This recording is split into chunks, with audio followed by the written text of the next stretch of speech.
Integration I equal to dx upon sin x sin 2x। ठीक है, तो देखिए इसको लिख सकते हैं dx upon sin of x come plus sin 2x का फॉर्मूला क्या होता है? sin 2x का फॉर्मूला दें 2 sin x cos x ना। अब से देखिए sin x आपका कॉमन बन जाएगा तो dx upon sin x 1 plus 2 cos x। ठीक है, अब 1 प्लस cos 2x को हम t ले लेते हैं तो let t equal to 1 plus 2 cos 2x 2 cos x तो d by dx of t equal to 1 का डिफरेंशिएशन 0 तो 2 इंटू cos x का डिफरेंशिएशन माइनस sin x। ठीक है, यहाँ से dt इक्वल क्या हो जाएगा minus 2 sin of x dx तो minus dt by 2 equal to sin of x dx है ना। ठीक है, तो देखिए इसमें क्या करना है sin x के ऊपर नीचे मल्टीप्लाई कर लेते हैं। इसमें sin x के ऊपर नीचे क्या करेंगे मल्टीप्लाई कर लेंगे तो इक्वेशन क्या हो जाएगा I equal to integration sin of x dx upon एक sin x ऑलरेडी यहाँ पर है sin x से हमने न्यूमरेटर में मल्टीप्लाई किया तो डिनोमिनेटर में भी मल्टीप्लाई करेंगे तो क्या हो जाएगा sin स्क्वायर x हो जाएगा। क्या हो जाएगा sin स्क्वायर x। हाँ, और ये क्या चीज है इस चीज को आप t सपोज कर चुके हैं। हाँ, चलिए इसको अभी इस सिस्टम में रहने दीजिए, नेक्स्ट स्टेप में इसको t रख देंगे। ठीक है, तो ये चीज हमारा किससे रिप्लेस हो जा रहा है? ये चीज हमारा dt से रिप्लेस हो जा रहा है, dt बाई 2 से minus dt by 2 minus dt by 2 से रिप्लेस हो जा रहा है। ये चीज हमारा किससे रिप्लेस हो जा रहा है? t से रिप्लेस हो जा रहा है ना। ठीक है, तो चलिए इतना कर लेते हैं तो I इक्वल टू कितना हो जाएगा I equal to integration minus dt by 2 upon sin square x है तो sin स्क्वायर x को हम जो है cos x वाले cos के टर्म में लिखेंगे तो sin square x plus cos square x क्या होता है 1 होता है। ठीक है, यहाँ पर हमने t लिया तो t ले लेते हैं। अब sin स्क्वायर x के प्लेस पर 1 माइनस cos स्क्वायर x लिख सकते हैं क्योंकि sin square x plus cos square x equal to 1 होता है। ठीक है, यहाँ पर जो है हम माइनस 1 बाई 2 बाहर ले लेते हैं इंटीग्रेशन dt अपॉन t ये हो जाएगा 1 minus cos square x 1 minus cos square x हो जाएगा। यहाँ से देखिए हम यहाँ से cos x की वैल्यू निकाल लेते हैं तो cos x इक्वल टू कितना हो जाएगा cos of x equal to t minus 1 upon 2 t minus 1 upon 2 पूरा एक्सप्रेशन हमको क्या करना है t के टर्म में ले चलना है तो cos x की वैल्यू t के टर्म में है तो cos x की वैल्यू यहाँ रख देते हैं। ठीक है, तो क्या हो जाएगा I इक्वल टू हो जाएगा I equal to integration minus 1 by 2 integration dt upon ये हो जाएगा t और ये हो जाएगा 1 माइनस cos ऑफ x की वैल्यू कितना t minus 1 upon 2 whole square है ना, ब्रैकेट क्लोज। ठीक है, यहाँ से I इक्वल टू कितना हो गया 1 minus 1 by 2 integration dt upon t ये हो जाएगा 1 minus t minus 1 whole square. ठीक है, अपॉन 4 है ना, तो हो जाएगा I equal to minus 1 by 2 integration dt upon t। ठीक है, ऐसे में ले लीजिए तो हो जाएगा 4 माइनस अब ब्रैकेट ओपन करते हैं तो t square plus 1 minus 2t upon 4। ठीक है, ये 4 आपका ऊपर चले जाएगा तो I इक्वल टू कितना हो जाएगा I equal to minus 4 by 2 integration dt upon ये हो जाएगा 4 minus t square minus 1 plus 2t। ठीक है, तो 2 से 2 कट जाएगा तो I इक्वल टू हो गया minus 2 integration dt upon 4 minus 1 क्या होगा 3 हो जाएगा 3 माइनस 2 स्क्वायर प्लस 2t। ठीक है, तो आई स्क्वायर हो जाएगा आपका -2 इंटीग्रेशन dt अपॉन माइनस से बाहर ले लीजिए, माइनस का ले लीजिए। अच्छा, इसके साथ टी भी था, टी भी लिखेंगे, टी आपका छोड़ मल्टीप्लिकेशन टी भी लीजिए। ये हो जाएगा आपका minus T square minus 2t और -3। ठीक है, आई टू टी आ रही है।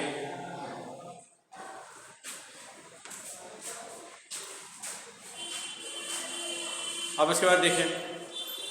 ये चीज हो जाएगा हमारा आई इक्वल टू, ये माइनस इसको प्लस कर देगा, माइनस माइनस में डिवीजन प्लस होता है, प्लस 2 dt अपॉन t और ये लीनियर फैक्टर आ गया, एक क्वाड्रेटिक फैक्टर आ गया। अब इसके हम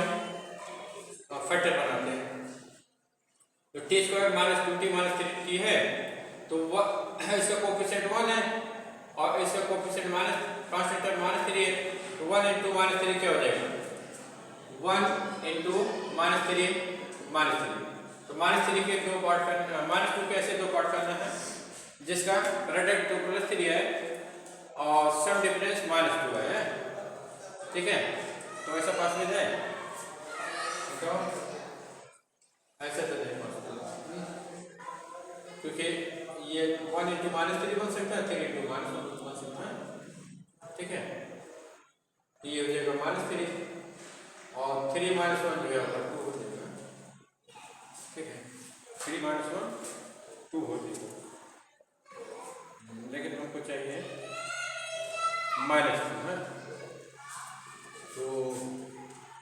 ये वाला फैक्टर लेना होगा, क्योंकि -3 + 1 आपका -2 हो जाएगा ना। चलिए फैक्टर पास कर लेते, तो इसको हम क्या लिख सकते हैं बताइए, ये हो जाएगा टी स्क्वायर माइनस 3t और प्लस t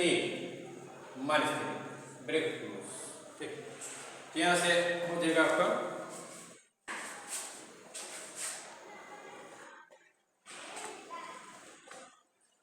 यहाँ से आई स्क्वायर कितना हो जाएगा, यहाँ से आई स्क्वायर हो जाएगा I square two dt upon t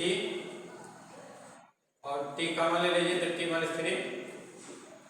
और +1 कॉमन ले लीजिए तो t -3 है, तो आई स्क्वायर कितना हो जाएगा 2 इंटीग्रेशन dt अपॉन t -3 और t +1। तो क्या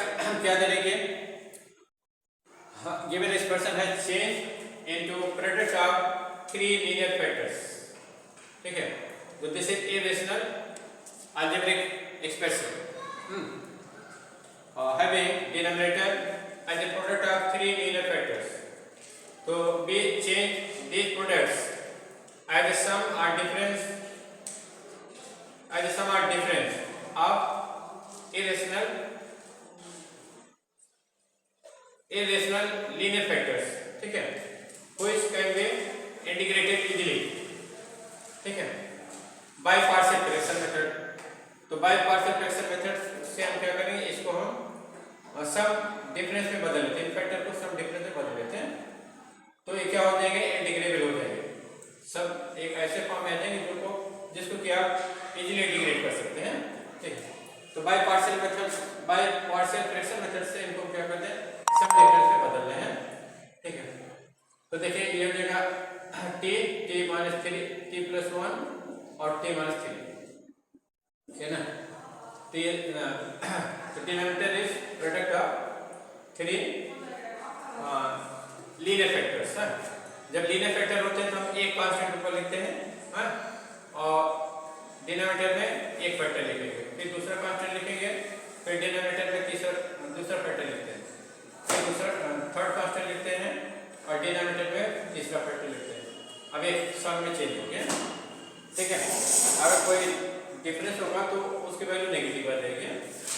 अब देखिए क्या करेंगे, अच्छा जो है एसएम ले लेते हैं, तो 1/t, 1/t, t प्लस 1 और t माइनस 3, इसका ऐसे लीजिए, ये हो जाएगा t प्लस 1 और t माइनस 3, ठीक है, a t प्लस 1 और t minus 3 plus b t minus 3 plus c t minus 3, है ना। अब ये चीज हमारा कट जाएगा, तो 1 इक्वल टू कितना हो गया, a t plus 1 t minus 3, ठीक है, plus b t minus 3 plus c t minus 3 है, ठीक है। पुटिंग t इक्वल टू 0, देखिए अगर हम t का मान 0 करेंगे, ये क्वेश्चन नंबर 1, इसे t का मान 0 करेंगे तो a की वैल्यू आ जाएगी, जब t प्लस 1 0 करेंगे तो b की वैल्यू, t माइनस 3 को 0 करेंगे तो c की वैल्यू आ जाएगी। जैसे t इक्वल टू 0 रखेंगे तो जिस टर्म में t है वो 0 हो जाएगा, तो जैसे b वाले टर्म में t है और c वाले टर्म में t है, ये दोनों टर्म 0 हो जाएंगे, इस टर्म के में a बचेगा और उसकी वैल्यू आ जाएगी, ठीक है। तो चलिए वैल्यू रखिए, तो क्या हो जाएगा 1 इक्वल टू a 0 प्लस 1 फिर 0 माइनस 3 प्लस 0 प्लस 0, यहाँ से क्या मिलेगा, यहाँ से मिलेगा 1 इक्वल टू माइनस 3 है, यहाँ से मिलेगा a इक्वल टू माइनस 1/3, एक वैल्यू माइनस 1/3, ओके। आप चलिए दूसरा 0 करिए, t प्लस 1 को 0 करते हैं, इसके बाद क्या करेंगे, t प्लस 1 को 0 करेंगे, तो t प्लस 1 इक्वल टू 0, तो यहाँ से t इक्वल टू क्या हो जाएगा, माइनस 1 हो जाएगा, इसे वैल्यू रख दीजिए, तो क्या हो जाएगा 1 इक्वल टू, देखिए t प्लस 1 इस टर्म में है और t 0 हो जाएगा, और t प्लस 1 किसमें है, ऐसे हमने लिया, तो t प्लस 1 आपका a में आएगा, t प्लस 1 आपका c में आएगा, तो c में t प्लस 1 यहाँ में t प्लस 1 और t प्लस 1 और t, इसमें t और t प्लस 1 आएगा, ये लिखा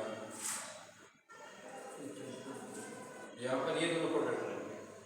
c इंटू t प्लस 1, ठीक है। तो चलिए आपसे वैल्यू रखते हैं, तो देखिए t प्लस 1 इस टर्म में है, t प्लस 1 a के टर्म में और c के टर्म में, तो a c तो 0 हो जाएगा, b की वैल्यू आ जाएगी, तो 1 इक्वल टू क्या हो जाएगा, 1 equal to b into minus 1 फिर माइनस 1 माइनस 3, ठीक है। यहाँ से क्या हो जाएगा, 1 equal to minus 1 into minus 4 into b, यहाँ से b इक्वल टू कितना हो जाएगा, 1/4 हो जाएगा, b इक्वल टू 1/4, है ना, ठीक है। अब t की वैल्यू क्या करते हैं, अब t माइनस 3 0 करते हैं, तो t माइनस 3 इक्वल 0 करेंगे तो c की वैल्यू आ जाएगी, यहाँ से t इक्वल 3 हो जाएगा, तो देखिए इस इक्वेशन में t माइनस 3 जिस टर्म में होगा 0 हो जाएगा, टर्म a में है टर्म b में है, ये टर्म दोनों 0 हो गए, c की वैल्यू आ जाएगी, तो चलिए सब वैल्यू रखते हैं, तो क्या हो जाएगा, ये हो जाएगा आपका 1 इक्वल टू और a की वैल्यू 0 हो जाएगा, b का टर्म 0 हो जाएगा, ठीक है, और c का टर्म बचेगा 3 प्लस 1 और 3 प्लस t की प्लस कितना रख रहे हैं, 3 रख रहे हैं, तो t प्लस 3 प्लस 1 हो गया इंटू 3 हो गया, ठीक है। तो c स्क्वायर कितना हो जाएगा, तो यहाँ से c स्क्वायर हो जाएगा 1/12 ना, तो इस टाइप से ए बी सी डी की वैल्यू आपको पता नोन हो गई है। अब ए बी सी डी की ये वैल्यू ला करके क्वेश्चन वन में रख देंगे, तो this expression changes into changes in sum और डिफरेंस ना, तो लेफ्ट साइड रख कर दें,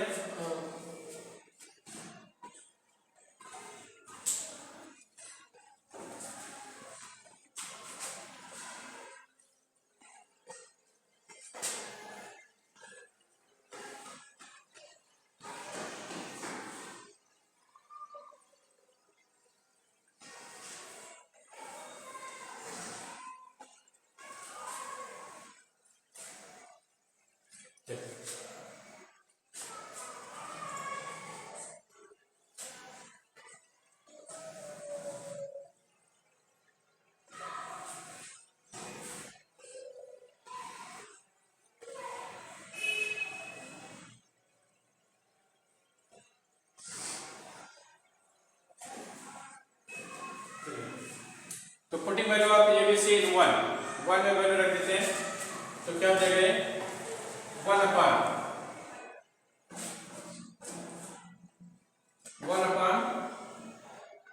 t plus 1 और t minus 3 इक्वल टू कितना हो जाएगा a upon t। a की वैल्यू कितना है,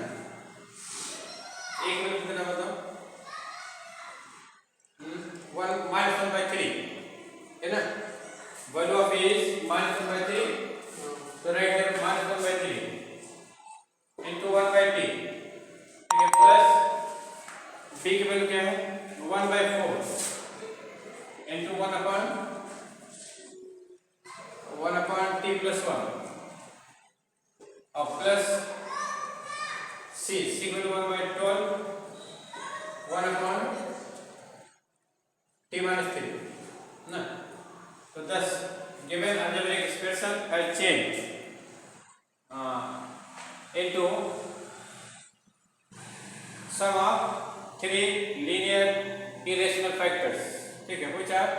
integrable ना, or can be integrated easily, so integrate in both sides। अब इस एक्सप्रेशन क्या करते हैं,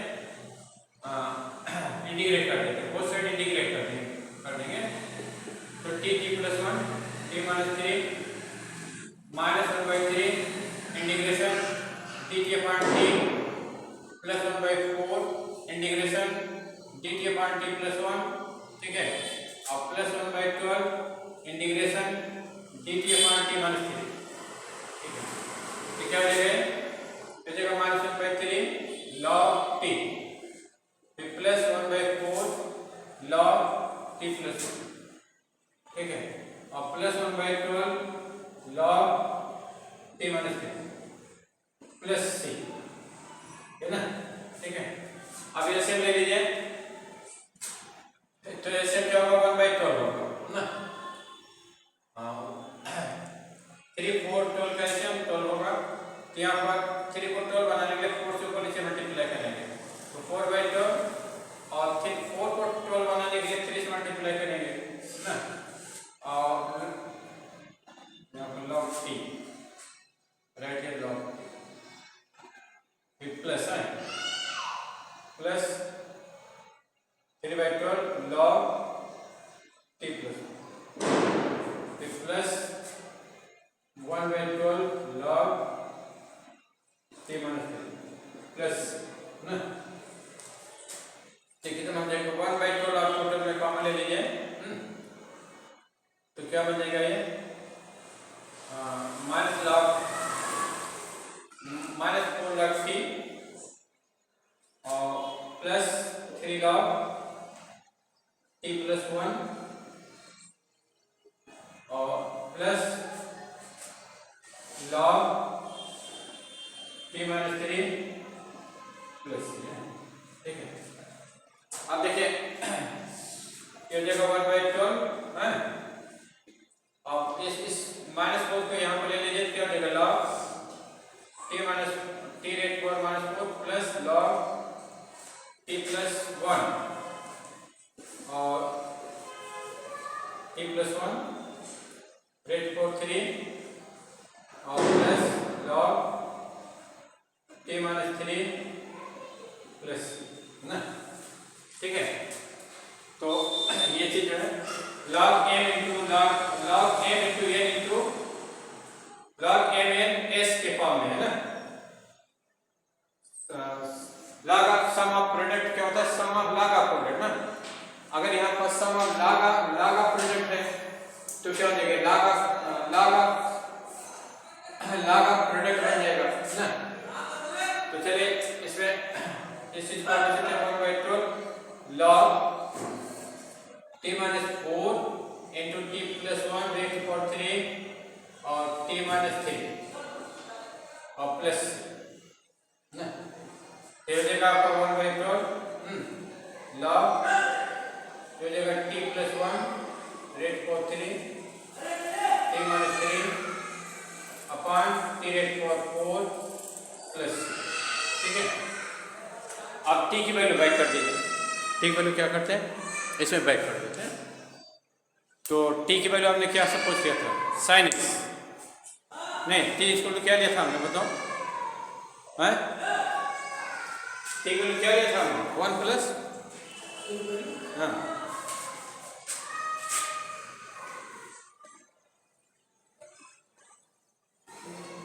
टी इक्वल टू क्या सपोज किया,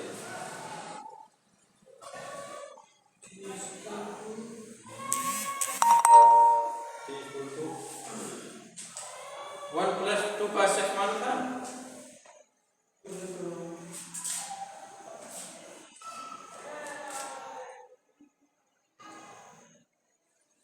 तो आई छोड़ हो गया लॉग,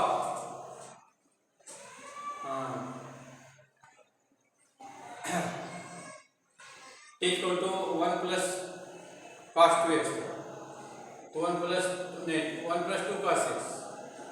और प्लस 1 रेट फॉर 3, और यहाँ क्या हो जाएगा 1 प्लस 2 cos x और माइनस 3 अपान हो जाएगा 1 plus 2 cos x rate for 4 और प्लस 6 है ना, तो आई छोड़ हो जाएगा लॉग ये हो जाएगा 2 प्लस 2 cos x और ये हो जाएगा आपका 2 cos x minus 2 rate for 3, नहीं ओनली यहाँ पर रेट फॉर 3 है, ये 1 plus 2 cos of x rate for 4 है ना, प्लस सी, ठीक है। तो आई छोड़ हो जाएगा लॉग, इसमें 2 कॉमन ले लेते हैं, जब 2 रेट फॉर 3 कॉमन आएगा तो 1 plus 2 cos x rate for 3 हो गया, यहाँ 2 कॉमन लेंगे तो 2 cos x माइनस 1 हो जाएगा, नहीं cos x माइनस 1 हो जाएगा अपान ये हो जाएगा 1 plus 2 cos of x 2 cos of x और रेट फॉर 4, इस पावर को आप नीचे ले लीजिए, 2 rate for 3 into 2, 2 rate for 8 हो जाएगा, तो लॉग 2 रेट फॉर 4 ये हो जाएगा cos of x minus 1 cos of x minus 1 और ये हो जाएगा आपका individual and same base power subtracted, तो 1 प्लस 2 cos x 4 माइनस 3 और प्लस सी ना, ऐसे इसको ले सकते हैं log 2 rate for 4 plus log cos of x minus 1 upon 1 plus 2 cos x bracket close plus C. तो देखिए ये कांस्टेंट, ये भी कांस्टेंट है, दोनों मिलकर के नए कांस्टेंट हो जाएंगे, हाँ ठीक है, क्योंकि एक इंटीग्रेशन में एक ही कांस्टेंट लिखिएगा, तो sum of 2 constant is a constant है ना, तो इसके कारण ये cos x माइनस 1, ठीक है, अपान 1 प्लस 2 cos x, ठीक है, और प्लस यहाँ कोई कांस्टेंट आप डी ले लीजिए, चलिए ना,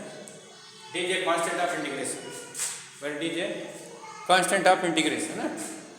ये आप आंसर होगा।